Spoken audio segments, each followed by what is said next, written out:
കടയ്ക്കൽ, അഞ്ചൽവടി, പുനലൂർ, പത്തനാപുരം, ഉണ്ണിക്കോട്, കൊട്ടാരക്കര, പൂയപ്പള്ളി, കൊല്ലം ജില്ല മൊത്തം. കൊല്ലം.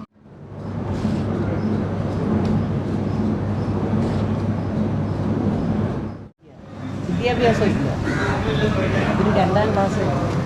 അപ്പോഴും ഞാൻ ഇറങ്ങിപ്പോയി കഷ്ടപ്പെട്ടു.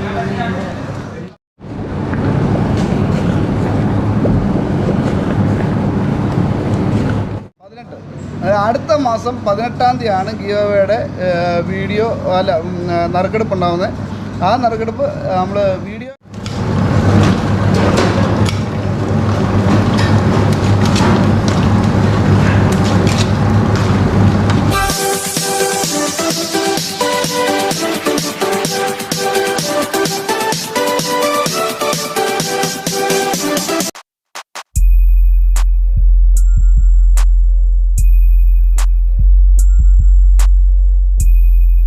അജിത്തെ നമസ്കാരം. നീ രാവിലെ കഴിഞ്ഞ് പോരുന്നോ? കാത്തിരുന്ന് ഉറപ്പാടായി ഒന്നല്ലയോ?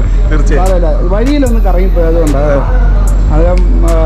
ഇനി ഞങ്ങൾ ഇതേപോലെയൊക്കെ ശല്യപ്പെടുത്തും കേട്ടോ. ഇവിടെ നിങ്ങളുടെ പഞ്ചായത്തിലുള്ള കാര്യങ്ങളൊക്കെ. പിന്നെ അജിത്തൊരു പൊതുപ്രവർത്തകനാണ് കേട്ടോ. അങ്ങനെ എൻ്റെ ഒരു പഴയ കൂട്ടുകാരനാണ്. പക്ഷേ ഭയങ്കര സപ്പോർട്ടാണ് എനിക്ക് കേട്ടോ. നമസ്കാരം. ഇന്ന് ഞാൻ നിൽക്കുന്നത് കൊല്ലം ജില്ലയിൽ കല്ലുവാതുക്കൽ നടക്കൽ ഹൽവ ഫാക്ടറിയിലാണ്. ഹൽവ യൂണിറ്റിൻ്റെ ഫാക്ടറി നിൽക്കുകയാണ്. അന്നേരം ഇവിടുത്തെ വിശേഷങ്ങളാണ് നമ്മൾ ഇന്നത്തെ വീഡിയോയിൽ പങ്കുവെക്കുന്നത്. അന്നേരം ഈ യൂണിറ്റിൻ്റെ നെടുന്തൂണായി പ്രവർത്തിക്കുന്ന ഒരു അമ്മയാണ്. അമ്മയെ നമുക്കൊന്ന് പരിചയപ്പെടാം. അന്നേരം അമ്മ പേരെങ്ങനെ? രാധ. എത്ര വർഷമായി ഇവിടെ ചെയ്യാൻ തുടങ്ങിയത്? 35 വർഷമായി. ഇത് ഇവിടുത്തെ മെയിൻ സ്റ്റാഫാണ്. അന്നേരം പേരെങ്ങനെ? സുധീഷ്. എത്ര കൊല്ലമായി? ഞാനിപ്പോൾ ഒരു 4 കൊല്ലം കൊണ്ട് ഇവിടെ സ്ഥിരമായിട്ട് ചെയ്യുന്നുണ്ട്. അതെ, ഇവിടെ ഏതൊക്കെ സൈസ് അൽവയാണ്? ബ്ലാക്ക്, റെഡ്, വൈറ്റ് ഉണ്ട്, പിന്നെ ഫ്രൂട്ട്സ് ഉണ്ട്, പിന്നെ പൈനാപ്പിൾ ഉണ്ട്. എല്ലാ വെറൈറ്റിയും നമ്മൾ ചെയ്യുന്നുണ്ട്. എല്ലാം ചെയ്യണം, ഓർഡർ അനുസരിച്ച് ഇല്ലേ? അതായത് നമുക്ക് അരിയാണോ മൈദയാണോ? അങ്ങനെ അരിയാ ഫ്രൂട്ട്സിന് നമ്മളിതൊക്കെ ഹൈജീനിക് ആയിട്ടല്ലേ എല്ലാം നല്ല ക്വാളിറ്റിയിലാണ് കാണുന്നുണ്ട്. അന്നേരം വെളിച്ചെണ്ണയിലാണ്. ഫ്രൂട്ട്സ് അതെ, പാം ഓയിൽ ഫ്രൂട്ട്സ് ഏറ്റവും കൂടിയ പാം ഓയിൽ. അതിൽ ഈ അൽവയുടെ പിന്നെ അപ്സര എന്ന് പറയുമ്പം ടേസ്റ്റുള്ള ഒരു അലുവയാണ്. ഇപ്പം ടേസ്റ്റ് നോക്കുകയും ചെയ്തായിരുന്നു. അത് നല്ല അലുവയാണ്. അന്നേരം ഇതിൻ്റെ ഇൻഗ്രീഡിയൻസ് സീക്രട്ടൊക്കെ ഒന്ന് പറയാം. അതായത് നിങ്ങളുടെ ആ ടേസ്റ്റ് എന്തുവാന്ന് അറിയണമെങ്കിൽ അതൊന്ന് തിരിച്ചു പറയാം.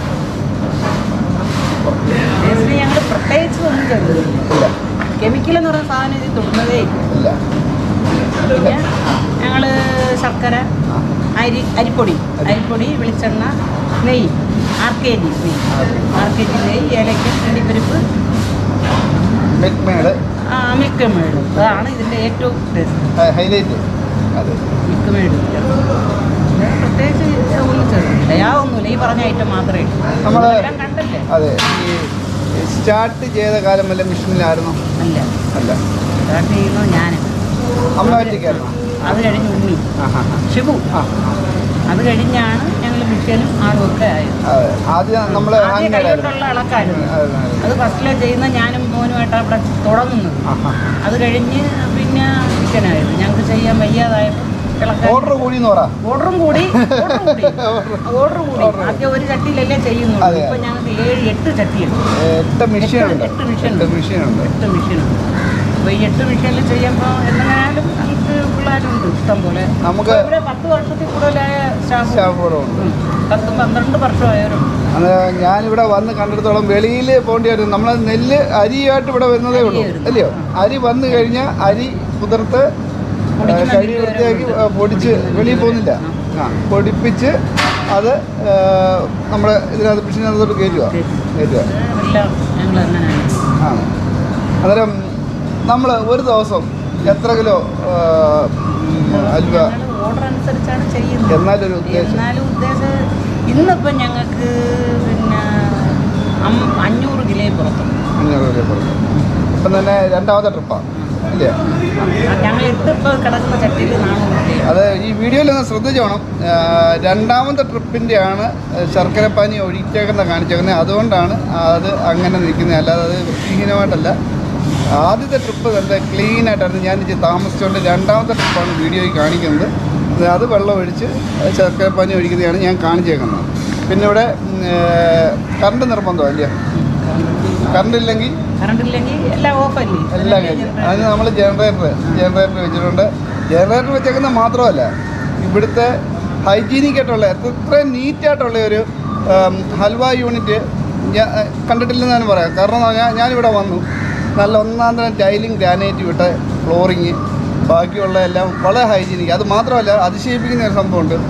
ഇവിടുന്ന് പോകുന്ന വേസ്റ്റ് വെള്ളം വലിയൊരു ടാങ്കിൽ സംഭരിച്ചിട്ട് അത് വീണ്ടും റീസൈക്കിൾ ചെയ്ത് കൃഷി ആവശ്യങ്ങൾക്ക് പോവുകയാണ്. പറഞ്ഞാൽ ഒരു മാലിന്യവും ഇല്ലാത്ത രീതിയിൽ വളരെ ഹൈജീനിക്കായിട്ടാണ് ഇവിടെ ഓരോ കാര്യങ്ങളും ചെയ്യുന്നത്. അതിൻ്റെ വൃത്തിയിലായാലും സാധനത്തിൻ്റെ ക്വാണ്ടിറ്റിയിലായാലും എല്ലാം.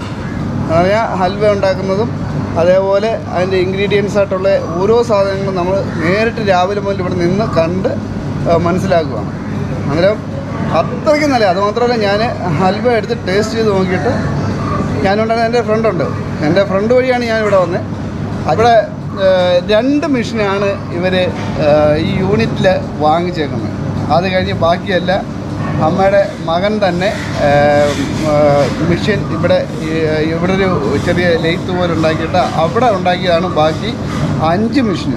ഇങ്ങനെ വീഡിയോ എടുക്കണമെങ്കിൽ നമുക്ക് അത് കള്ളത്തരോ രഹസ്യമോ ഇല്ലാത്തത് കൊണ്ടാണ് തീർച്ചയായിട്ടും നിങ്ങൾ നമുക്ക് ഓപ്പൺ ചെയ്ത് തന്നെ. ചില സ്ഥാപനങ്ങളിൽ നമുക്ക് ചെന്ന് കഴിഞ്ഞാൽ പെർമിഷൻ തരത്തില്ല. കാരണം എന്ന് പറഞ്ഞാൽ അവരുടെ അത്രയും ക്വാളിറ്റി നിലവാരം കുറഞ്ഞ സാധനങ്ങൾ ഉള്ളതുകൊണ്ടായിരിക്കും അവർ തീർച്ചയായിട്ടും അത് കാണിക്കാത്തത്. ഇന്നുവരെ ബിസിനസ്സിനൊരു കുഴപ്പങ്ങളും വന്നിട്ടില്ല. ഞങ്ങളുടെ സ്റ്റാഫുകളും അതേ രീതിയിൽ എന്നോട് സഹകരിക്കുന്നുണ്ട്. ഞാനും അതേ രീതിയിൽ. അതെ, ഞാൻ തന്നെ അമ്മയും മക്കളും പോലെ ഇദ്ദേഹമൊക്കെ അതുകൊണ്ടാണ് നീ മകനാണോ സ്റ്റാഫാണോ ഉള്ള ഒരു മക്കളും എന്നുള്ള ഒരു നിലവാരമാണ് ഇവിടെ നടക്കുന്നത്. അതെ, നല്ല രാവിലെ മുതൽ ഞാൻ ഇവിടെ നിൽക്കുന്നില്ലയോ? ഏത് സമയത്ത് വേണമെങ്കിലും അവർ ഇതെല്ലാം എനിക്ക് ചെയ്തു തരും. ഒരു അത്യാവശ്യം റോഡ് വന്ന് വിളിച്ചു കഴിഞ്ഞാൽ അവർ അപ്പോഴേ വന്നത് നമുക്ക് റെഡിയാക്കി തരും. അപ്പോൾ അത് പിന്നെ എൻ്റെ മോനെക്കാട്ടിയ സ്നേഹം ഞാൻ അവർക്ക് കൊടുക്കുന്നു, അവർ തിരിച്ച് അമ്മയെക്കാട്ടിയ സ്നേഹം എനിക്ക് തരും.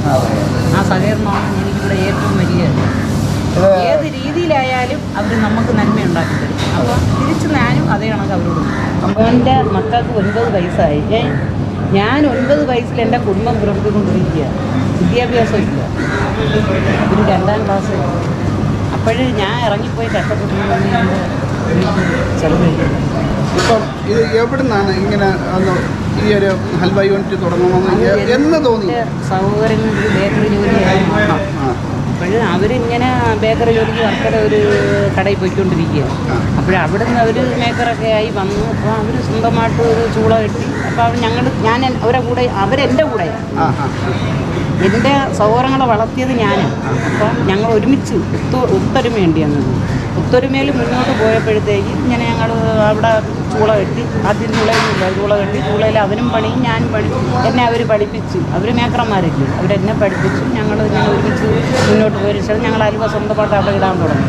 താഴെ ഷെഡ് ഇടാൻ തുടങ്ങി. അത് കഴിഞ്ഞിട്ട് ഞങ്ങൾ വന്ന് ഞാൻ പറഞ്ഞു നമുക്ക് സ്വന്തമായിട്ട് ചെറിയൊരു ചെയ്യണം, ബിസിനസ് ചെയ്യണമെന്ന് പറഞ്ഞ് ചെറുതായിട്ടൊരു ഷെഡ് കെട്ടി. അപ്പോൾ അവിടെ ഒരു ചട്ടി വെച്ച് ഞങ്ങൾ ഫസ്റ്റിലേ തുടങ്ങിയപ്പോൾ ഇടാനൊന്നും ആരെയും കിട്ടുന്നില്ല. ഞാൻ സ്വന്തമായിട്ട് ഇടാൻ തുടങ്ങി. അത് കഴിഞ്ഞ് എൻ്റെ മോൻ അന്ന് 10ാം ക്ലാസ് പഠിക്കുക.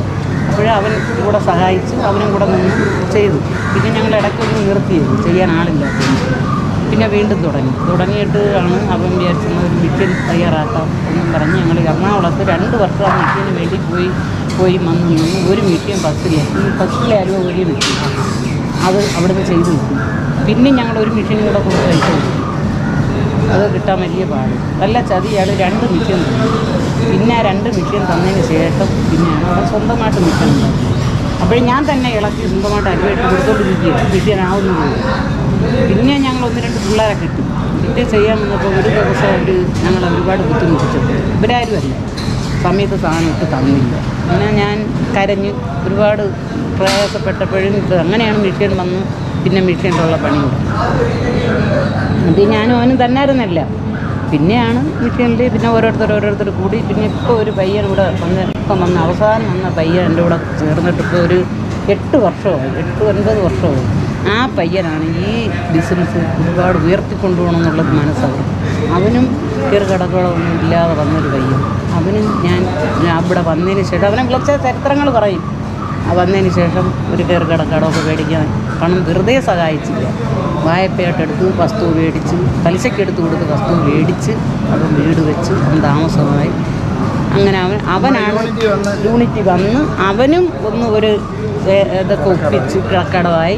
അവൻ എന്നെ ഉയർത്തണം എന്നുള്ള ഒരു സ്വഭാവം അവനുണ്ടായി. നമുക്ക് കടം പിടിച്ച് ഈ ഷെഡങ്ങ് വലുതാക്കണം. അവൻ വന്നു കയറിയതിന് ശേഷം തന്നെ എനിക്ക് ഒരുപാട് സഹായങ്ങളൊക്കെ ഇങ്ങനെ ആളാലേ കച്ചവടത്തിന് ഉയർച്ച ഉണ്ടായി. ഓർഡർ കൂടുതലായി കിട്ടി. ഒരുപാട് കടകളൊക്കെ ഉണ്ട്. ഒന്നുമില്ല, ചോദിച്ചിട്ടുമില്ല ഇതുവരെ. നമ്മൾ ചോദിച്ചിട്ടില്ല. ലോണുണ്ട് ഇഷ്ടംപോലെ എല്ലാ ലോണാണ്. ഇപ്പോൾ അതായത് ജനറേറ്റ് എടുത്ത ലോണാണ്. എല്ലാ ലോണാണ് കൃത്യമായിട്ട് അടയ്ക്കുന്നുണ്ട്. ഇന്ന് വരെ ആർക്കും ഒരു വീഴ്ച വരുന്നില്ല. പിന്നെ ഈ നിൽക്കുന്ന പിള്ളേർക്ക് അവർക്ക് എന്നാ കഴിയുന്ന സഹായങ്ങൾ, അതായത് ചുമ്മാ കൊടുക്കാൻ ഒന്നും എനിക്കതിനുള്ള സമ്പാദ്യമൊന്നുമില്ല. അപ്പോൾ ഞാൻ എന്നെ സീറോയിൽ നിന്ന് തുടങ്ങിയത്. അതുകൊണ്ട് അവർക്കിപ്പോൾ ഒരു ലോൺ എടുത്ത് ഓരോ കാര്യങ്ങൾ ചെയ്യുമ്പോൾ അടയ്ക്കാതെ താമസിക്കുമ്പോൾ അവർക്ക് അടയ്ക്കാനുള്ള ദിവസത്തിന് മുമ്പേ ശമ്പളം കൊടുത്ത് നിങ്ങൾ കൊണ്ട് അടയ്ക്കുമെന്ന് പറഞ്ഞ് അങ്ങനെയൊക്കെയുള്ള സഹായങ്ങൾ. പിന്നെ അവരുടെ വീട്ടിൽ അത്യാവശ്യം കാര്യങ്ങളെല്ലാം പലിശയ്ക്കൊക്കെ എടുത്തു തുടങ്ങി. പുറത്തുനിന്ന് ഞാൻ പലിശയ്ക്ക് പൈസ എടുത്ത് തന്നെ ഇവിടം വരെ എത്തിയത്. ഇപ്പോഴും പലിശക്കടവുണ്ട്, ബാങ്ക് കടവും ഇഷ്ടം പോലെ ചുമ്മാതല്ല ഒന്നും ചെയ്തില്ല.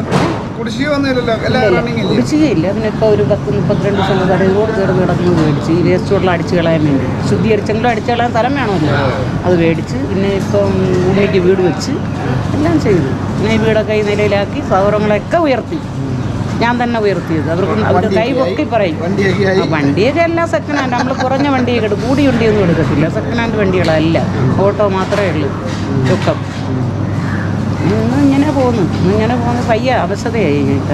വയസ്സ് 62 വയസ്സുണ്ടെങ്കിൽ അവർക്ക് ഒപ്പം. 62 അതായത് എത്ര വയസ്സിലാണ് തുടങ്ങി? ഞാൻ തുടങ്ങുന്നത് ഒരു 25 വയസ്സിൽ തുടങ്ങി. 62 വയസ്സാവുന്നു.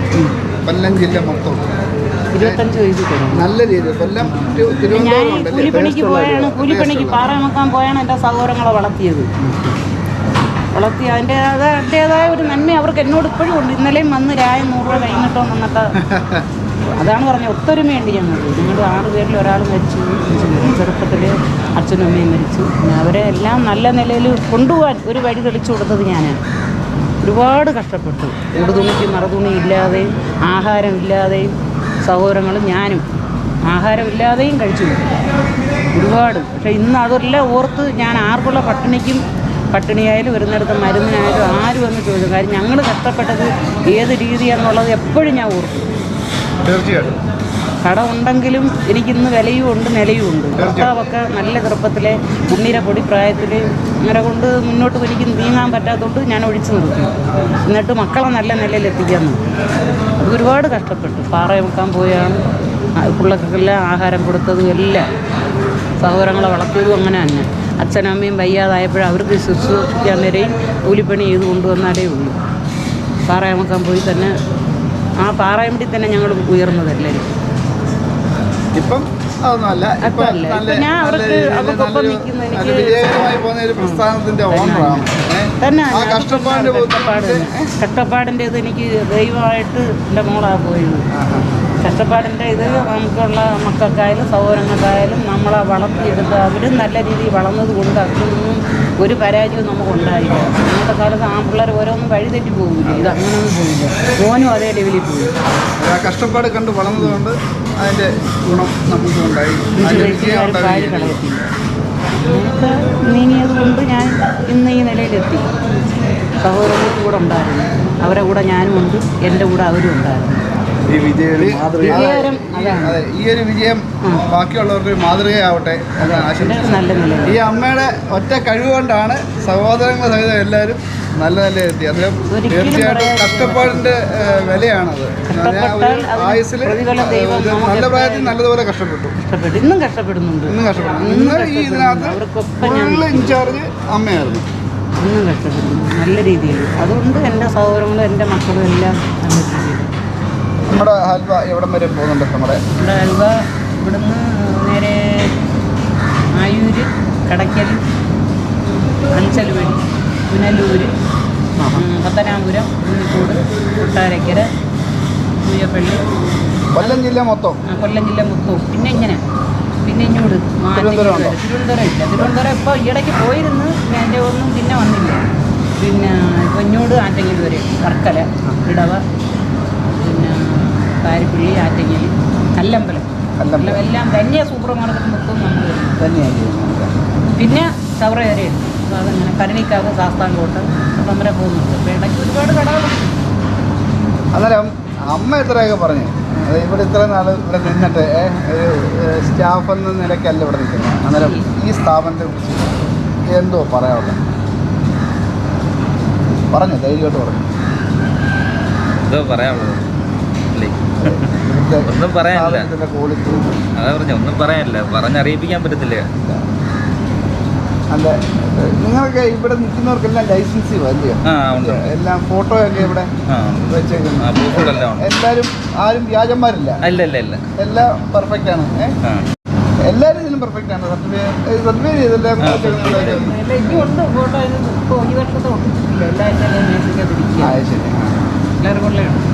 അതിന് സന്തോഷമുണ്ട്. അന്നേരം വീഡിയോ കണ്ട് ഇഷ്ടപ്പെട്ട് കാണുമെന്ന് പ്രതീക്ഷിക്കുന്നു. ലൈക്ക് ചെയ്യുക, കമൻറ്റ് ചെയ്യുക, ഷെയർ ചെയ്യുക. അതുമാത്രമല്ല, ആദ്യമായി കാണുന്നവർ സബ്സ്ക്രൈബ് ചെയ്യുക. പിന്നെ അതുമാത്രമല്ല, വേറൊരു കാര്യമാണ് പറയാനുണ്ട്. കഴിഞ്ഞ വീഡിയോയിൽ നമ്മൾ ഗിവ് അവേ വെച്ചിട്ടുണ്ടായിരുന്നു. അത് അടുത്ത മാസം 18-ാം തീയതിയാണ് ഗിവ് അവേയുടെ വീഡിയോ നറുക്കെടുപ്പ് ഉണ്ടാകുന്നത്. ആ നറുക്കെടുപ്പ് നമ്മൾ വീഡിയോ ആയിട്ട് തന്നെ ചെയ്യുന്നതായിരിക്കും. അന്നേരം കമൻറ്റുകൾക്ക് ഒരു ക്ഷാമം ഉണ്ടാവരുത്. തീർച്ചയായിട്ടും കമൻറ്റുകൾ അയക്കണം. അടുത്ത വീഡിയോ കാണുന്നവരെ ഗുഡ് ബൈ.